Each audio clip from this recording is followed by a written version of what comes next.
Nesse bate-papo, Roberto Jalonetti, que é diretor-geral da Speedle Multisportes, falou da estratégia de crescimento da marca para 2023, expectativas para 2024, que é um ano olímpico, e ainda das ações de sustentabilidade da empresa. Olha só.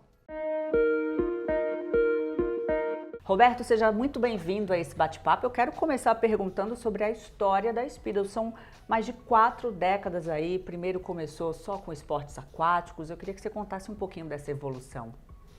Primeiro, obrigado pela oportunidade. E é uma história bastante intrigante, né? Ela começou há exatos 45 anos atrás no Brasil. E a marca sempre teve um DNA ligado a esportes aquáticos. Quando a gente fala esportes aquáticos, todo mundo lembra muito mais da natação em si, realmente talvez seja o carro-chefe. Mas tem aí uma variedade, uma gama de outras práticas esportivas, assim como o nado sincronizado, o salto ornamental e outros. Mas realmente começou pelas águas, na natação. Então, desde o início, a marca já surgiu pensando e focando esse nicho ou essa prática esportiva. E aí, com o andar da carruagem, passar dos anos e aprendendo um pouco mais, a empresa mais madura e olhando aí para novos horizontes, sempre focada no consumidor, né, no comportamento do consumidor final, foram se expandindo. Muitas vezes dentro de casa a gente comenta que foi um movimento anfíbio, né? A gente não saiu da água, mas a gente aprendeu com a água, usa a força da água e de lá para cá a gente vem desenvolvendo e nos tornando, buscando nos tornar a cada dia não só uma marca multiesportiva, mas muito acima disso, essa talvez seja a nossa estratégia para chegar no objetivo final, que é nos tornarmos uma love brand, que é uma marca do coração, onde a gente passa a falar muito mais aqui do que só aqui. E como é que é falar para esse consumidor, tendo um Brasil de dimensões continentais? O cidadão que está no Nordeste é diferente, por exemplo, do sul do país, a prática esportiva é outra. Como é que é a estratégia de vocês para atingir esse público tão diverso? Realmente é pensar continentalmente, né, falando nas proporções do nosso Brasil, mas é pensar continentalmente e agir localmente. E para que isso saia conforme a demanda, né, conforme o mercado quer, não tem outra forma dentro da nossa fórmula de atuação no mercado, não existe outra forma a não ser muita pesquisa e desenvolvimento. Então, desde sempre, a companhia investe bastante em pesquisa e desenvolvimento, muito dela em inovação, tecnologia e uma grande parte em estudar 24 horas por dia o comportamento do consumidor. E quando eu falo em comportamento do consumidor, pode ser por faixa etária, pode ser por classe social, e aí eu chego na regionalidade. Então, como não perder o DNA da marca, porque no final do dia, norte, sul, leste, oeste, a gente tem que entregar a mesma mensagem, a mesma marca, mas dá para você customizar, muitas vezes através de detalhes de um produto, ou através de uma exposição diferenciada da marca junto a um dos nossos mais de 4.000 pontos de venda no mercado.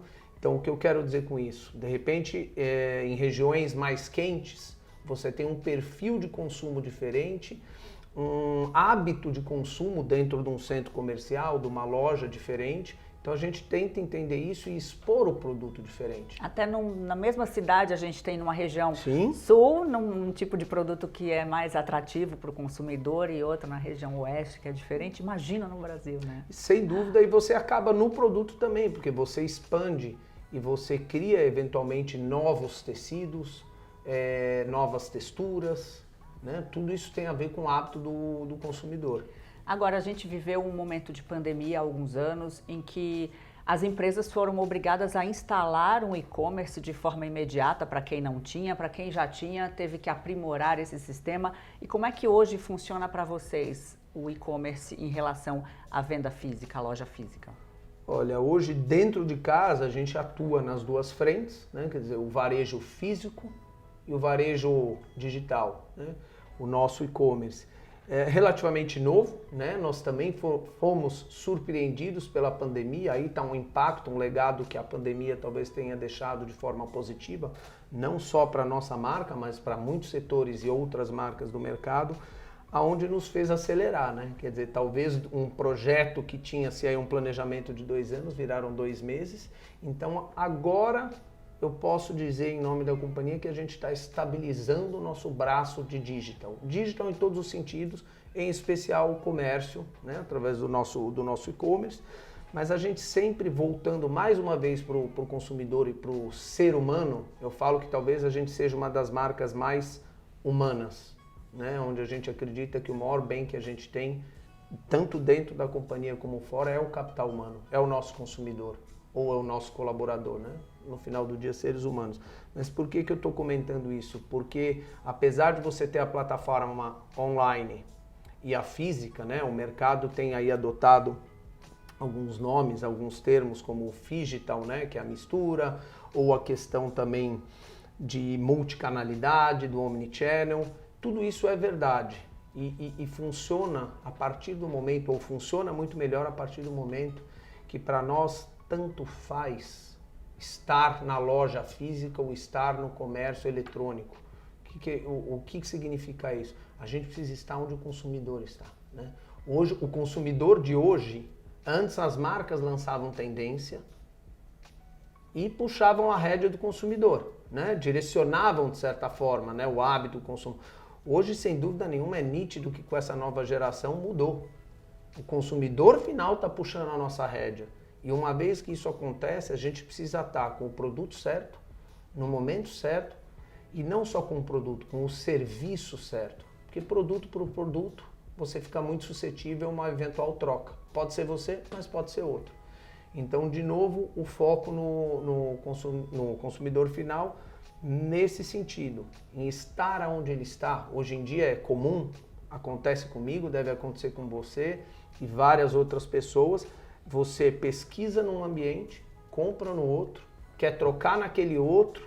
Então, se isso não tiver coordenado com o foco, né, o customer centric, como dizem por aí, pelo mundo afora, e é verdade, foco no consumidor. Então, hoje a gente está se estruturando, está preparado, tem aí muito tempo, muito caminho pela frente, mas a gente tem acelerado assim a passos largos exatamente por isso, é a experiência. E ouvir muito o feedback, baseado, né? Numa mistura.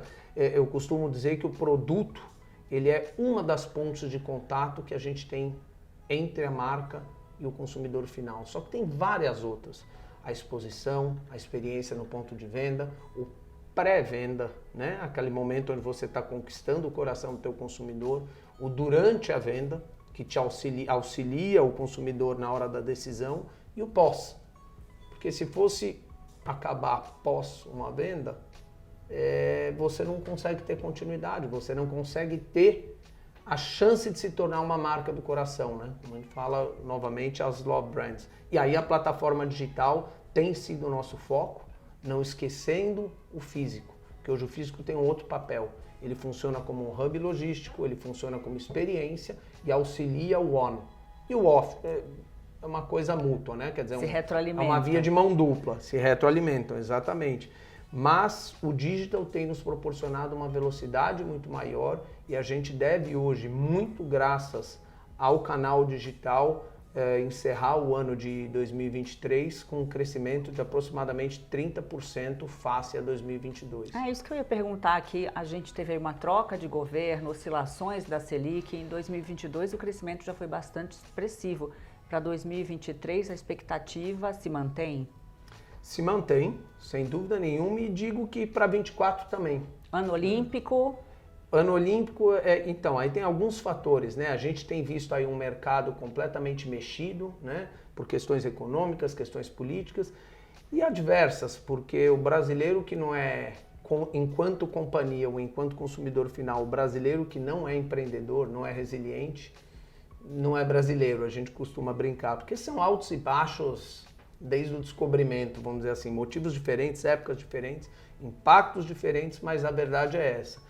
Então, o que nos traz essa calmaria no meio desse mar revolto aí que é o mercado é, de novo, pesquisar, tentar se antecipar a essas tendências de mercado e do lado de dentro, do lado da companhia, uma gestão muito próxima, né? Uma gestão rédea firme no sentido, não no sentido tradicional, ou no sentido de não sermos arriscados, não nos arriscarmos, não inovarmos. Tanto é que a gente começou aqui falando de pesquisa e desenvolvimento, mas uma gestão muito próxima. Então, enquanto companhia, sendo uma gestão saudável, sendo uma gestão linha dura nesse sentido, a gente consegue surfar olhando mais adiante, né? Junto com esse nosso braço de inovação, fazer com que a gente passe por períodos de tormenta de forma mais calma e consiga apostar lá na frente.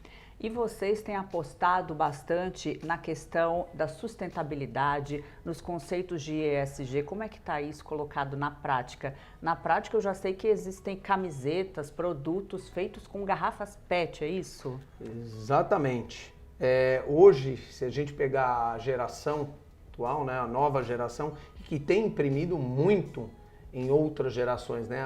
O negócio está bastante grande e isso é legal porque a geração atual tem imprimido uma força, um ritmo que acaba se tornando uma coisa só, né? Não é só essa geração Z, mas ela tem imprimido e feito com que outras gerações que vieram antes também adotem esse foco na sustentabilidade. Na verdade, vamos falar do ESG em geral, horas mais o E, mais o S ou mais o G, mas de certa forma num pacote ESG.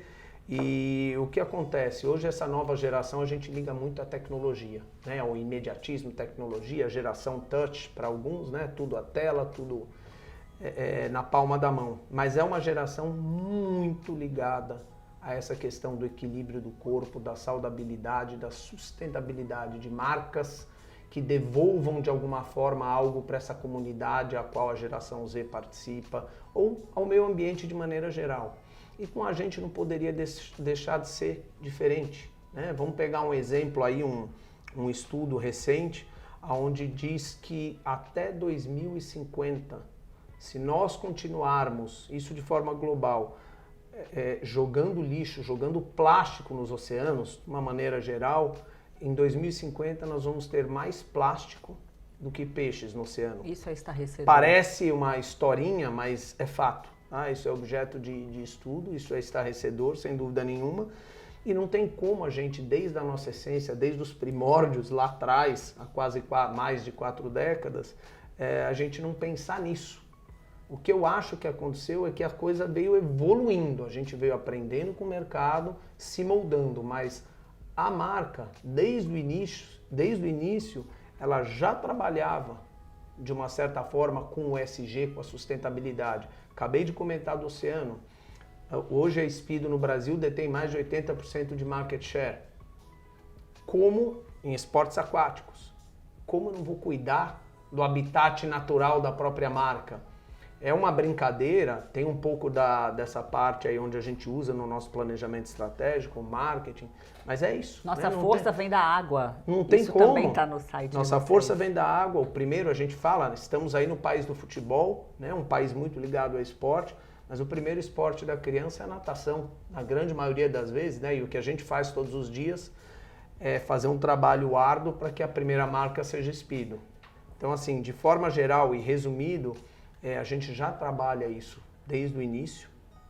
É uma geração que hoje, como eu disse, puxa as rédeas da marca e não como era antigamente. Então, essa geração se percebe que é uma história, só uma história midiática, uma história para convencer o público, ela te cancela. Acabou. Público e investidores, né? Porque hoje isso está ligado à rentabilidade, sem à dúvida nenhuma. Hoje não é mais uma questão midiática no sentido de falar, de convencer. Acabou. O mundo não funciona. Olhando para isso. Isso hoje é resultado financeiro, isso hoje é atitude e não é mais uma situação de faça ou não faça. Quem não fizer vai com certeza estar fora, talvez não hoje, mas em muito pouco tempo fora, e isso tem se tornado cada vez mais forte. Uma das nossas iniciativas transformando em produto é a coleção Green and Blue, como você comentou, das garrafas PET, aonde uma camiseta, somente como exemplo, ela chega a consumir 5 garrafas PET. E não é só a questão de tirar a garrafa PET do oceano, tirar a garrafa PET do mercado, né? Nessa questão ecológica, pelo viés do produto, hoje tem muita tecnologia envolvida para que a gente consiga transformar isso num produto viável e democratize esse tipo de atitude através de um produto. Democratizar de que forma? Fazer com que esse produto, a marca, chegue através dessa questão de sustentabilidade num número maior de pessoas. E atinge o coração do consumidor, né? Porque com um apelo Sem dúvida desse nenhuma. não tem como, não. E hoje a gente já está numa etapa muito acima, não só do produto, mas o que está por trás.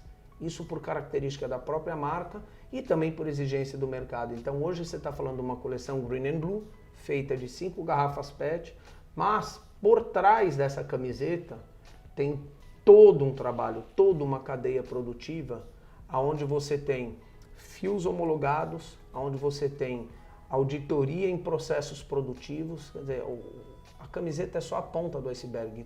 O processo todo por trás, né, o 360, como a gente fala, ele é Green and Blue, né, que é o nome dessa coleção. Não é só o produto. Agora, Roberto, tá chegando aí 2024, ano olímpico. O que isso representa para a marca? Olha, do ponto de vista de estratégia, das ferramentas que a gente utiliza, ciclicamente, se a gente olhar na história da marca, o ano olímpico sempre foi um ano muito positivo, economicamente falando. É um ano onde a marca cresce, um ano onde a marca lança mais do que talvez em anos normais e inova. Mas olhando para o mercado, é muito interessante, porque o que acontece? Hoje a gente tem aí um seleto time de atletas e eles vêm desde do Speed Future Team, que é uma estratégia que a gente adota faz muito tempo, e a gente pega o atleta lá no início, um trabalho de base, passa-se para o Speed Elite Team, que é onde o atleta está no seu auge esportivo, na performance. E aí a gente tem os embaixadores da marca, que estão já numa fase pós-alta performance, mas eles trabalham muito com a gente. Por que eu estou falando isso? Porque momentos como o PAN, agora no Chile, que recém encerrou, aonde a gente teve aí uma expressão enorme nas conquistas, medalhas, recordes, inclusive até de retorno de mídia. Foi uma coisa maravilhosa e nós estamos falando de um Pan-Americano. Quando a gente coloca isso numa ferramenta chamada Olimpíada, é maravilhoso. O que acontece? Nós temos uma história de trabalharmos muito próximos desse time de atletas Speedo. A maioria deles, a gente tem aí uma Ana Marcela, recém-medalhista olímpica, Poliana, que foi medalhista no Rio, hoje é nossa embaixadora, e uma série de outros atletas. Realmente é um Dream Team. É um time que virou família e quando a gente olha para a marca e para eles, acaba que parece uma coisa só. Então, quando a gente tem essas plataformas, como o Pan-Americano e como a Olimpíada, a gente consegue levar isso de uma forma mais massificada e o ponto principal, democratizar a prática esportiva. Então, quando a gente tem uma Olimpíada, é um ano muito bom economicamente, mas é um ano que a gente gosta demais e trabalha numa série de frentes, que a gente consegue, através da Olimpíada, levar o esporte para muito mais famílias, para ganharmos talvez mais adeptos, né? Quer dizer, então você tem essa questão da emoção, essa conexão com esses eventos, seja o Pan-Americano e principalmente uma Olimpíada, onde o mundo para olhar para a competição, para as glórias, mas para o esporte de maneira geral. Então isso faz com que nós, enquanto marca do mercado esportivo, surfemos essa onda positiva, mas a gente se sente responsável, ou seja, tendo a responsabilidade de democratizar e levar a prática esportiva, né? Porque quanto mais praticantes, maiores chances, se nós formos competentes, se nos diferenciarmos, de crescermos. Mas de qualquer forma, a gente acaba tendo uma população mais saudável. Como eu ouvi uma vez que a Olimpíada é um momento em que o ser humano mostra o seu melhor, né? Com o seu corpo, com a prática de atividade física, com a relação com outros países, com outras nações. A superação, né? Eu acho que o brasileiro está precisando acreditar mais, né? Quer dizer, nós estamos num momento e acho que a Olimpíada vem bem a calhar aí, né?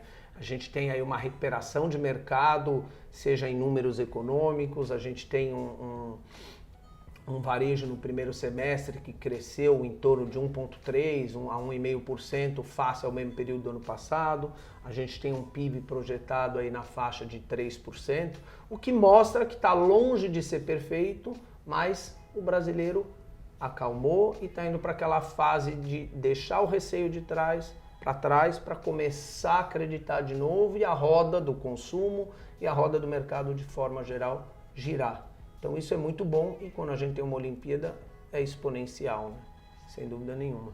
E agora, só para a gente encerrar, eu quero saber qual a tua ligação, você, pessoa física, Roberto, com o esporte. O que o esporte representa na tua vida? Desde cedo eu pratico esporte, né? Comecei da forma que acho que muitas famílias começaram, né? Meus pais me colocando na escola de esportes, aqui ou ali. Mas eu acho que vale ressaltar, e eu sempre tive isso desde cedo, né? A gente tem o esporte como uma forma saudável do ponto de vista de saúde e do ponto de vista econômico, né? É melhor prevenir do que remediar, né? A gente torce todo dia para que o Brasil acorde e entenda o esporte como uma ferramenta mais economicamente, financeiramente falando, mais eficaz do que o remediar, né? Então, e aí, muito em cima disso, é uma cultura que eu sempre tive, né? Quer dizer, aprendi em casa com meus pais, a gente tenta passar isso, não só eu, mas toda a equipe, todo o time que está por trás da SPI, do Multisport aqui no Brasil. Pratico hoje algumas modalidades. O que você pratica hoje em dia? Não deixei de natação. nadar. Natação. Reduzido, mas hoje o tempo está curto.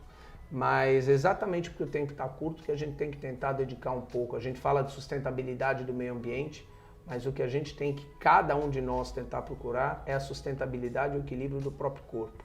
Tenho 3 filhos, os 3 aos 3 meses de idade dentro d'água. Yeah. Não tem conversa.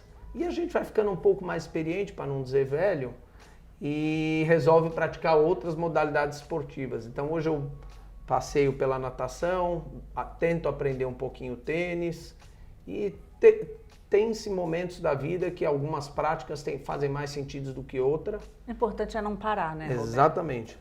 É isso Exatamente. Aí. Queria te agradecer por esse bate-papo. Muito obrigada pela tua presença. Vocês. Parabéns aí. Feliz ano novo, né? Que está chegando aí o fim do ano. Feliz ano novo para você. Espero que em 2024 a gente tenha você aqui para a gente voltar a conversar sobre Olimpíada de Paris. A gente vai falar sobre muita coisa ainda. Expectativa Perfeito. de faturamento, tudo isso. E todo mundo praticando esporte. Isso aí. Obrigado, gente. Obrigada a você que nos acompanhou. Até a próxima.